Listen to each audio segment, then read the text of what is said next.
The first feature, directed by the acclaimed screenwriter Aaron Sorkin, who wrote The Social Network, Steve Jobs, and The West Wing, Molly's Game is, not surprisingly, densely scripted and frequently pungently witty. It's the true story of Molly Bloom, played by the magnificent Jessica Chastain, the so-called poker princess who organised ultra-high-stakes gambling for movie stars, business executives, and, as it turned out, the Russian mafia, before being arrested by the FBI in a ludicrously over-the-top, heavily armed 5 a.m. raid on the apartment in which she was sleeping.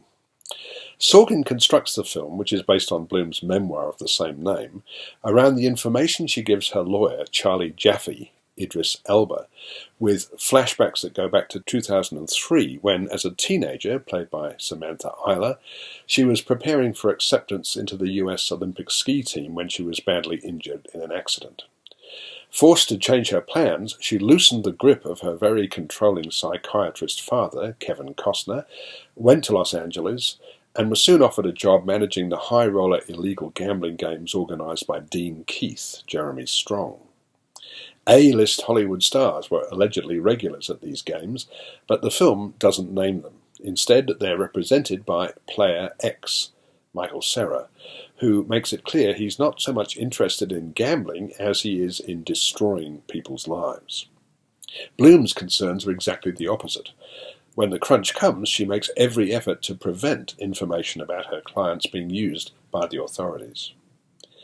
It's a rather strange film in which, on the one hand, we're invited to identify with Bloom as a very strong woman who's a match for the manipulative and controlling men that surround her, while at the same time she's involved in some extremely dodgy and sleazy activities.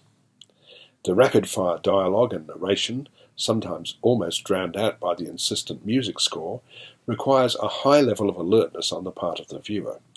But in the end, despite the film's many qualities, we're left with a strangely empty feeling. It's received an Oscar nomination for Best Adapted Screenplay, and I'm giving it 3.5 stars.